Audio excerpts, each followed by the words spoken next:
America के राष्ट्रपति Donald Trump के सत्ता में आते ही अवैध प्रवासियों पर एक्शन शुरू हो चुका है। इससे अमेरिका में रह रहे वो प्रवासी डर में है, जिनके कागज यानी कि वीजा दस्तावेज पूरे नहीं है। इन लोगों ने कानूनी विकल्पों का सहारा लेना शुरू कर दिया है। अब इन सब के बीच में खबर है कि अमेरिका का एक मिलिट्री प्लेन प्रवासियों को भारत भेजने के लिए अमेरिका से रवाना हो चुका है। C-17 ग्लोब मास्टर की मदद से अवैध प्रवासियों को वापस लाने की प्रक्रिया अब शुरू हो चुकी है। रॉयटर्स की एक रिपोर्ट के मुताबिक ये जानकारी अमेरिका के एक अफसर ने दी है। राष्ट्रपति डोनाल्ड ट्रंप इस वक्त अपने इमिग्रेशन एजेंडे को पूरा करने के लिए सेना की मदद ले रहे हैं, जिसमें अमेरिकी मेक्सिको सीमा पर अतिरिक्त सैनिक भेजना, प्रवासियों को देश से बाहर करने के लिए मिलिट्री एयरक्राफ्ट का उपयोग करना और उन्हें ठहरने के लिए सैन्य अड्डे खोलना शामिल है। अगर रिपोर्ट पर यकीन किया जाए तो ये प्रोसेस प्रधानमंत्री मोदी के संभावित अमेरिका दौरे से पहले ही पूरा कर लिया गया है। पहले ही खबरें थी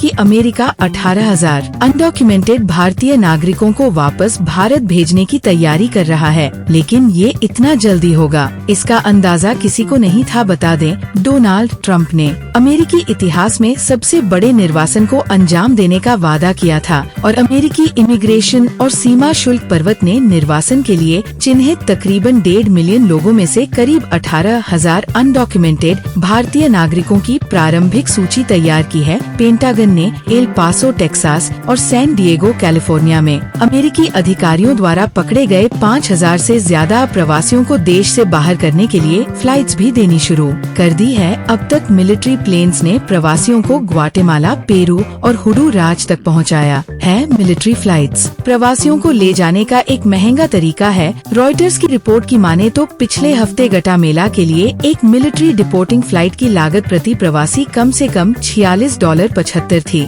लेकिन बावजूद खर्च के ट्रंप अपने वादे को पूरा करने के लिए पूरे सिस्टम को लगा चुके हैं। अमेरिकी सेना इस पर पूरी तेजी के साथ काम कर रही है। इससे पहले जब भारतीय पक्ष से 18,000 भारतीयों की वापसी को लेकर पूछा गया था तो भारत का रुख एकदम साफ था। विदेश मंत्री जयशंकर ने कहा था कि नई दिल्ली अमेरिका समेत विदेशों में अवैध रूप से रह रहे भारतीय नागरिकों की वैध वापसी के लिए तैयार है। अमेरिका में भारतीय तीसरे ऐसे सबसे बड़े समुदाय हैं जिन्हें अमेरिका बिना दस्तावेज वाले प्रवासी मानते हैं। इस मामले में नंबर 1 पर अमेरिका का पड़ोसी मेक्सिको और दूसरे नंबर पर सल्वाडोर के नागरिक हैं। अमेरिका में साल 2024 में ही इमिग्रेशन एंड कस्टम इन्फॉर्मेंस विभाग ने 27,000 प्रवासियों को 192 देशों में डिपोर्ट किया था, जिसकी प्रक्रिया अब और तेज हो गई है।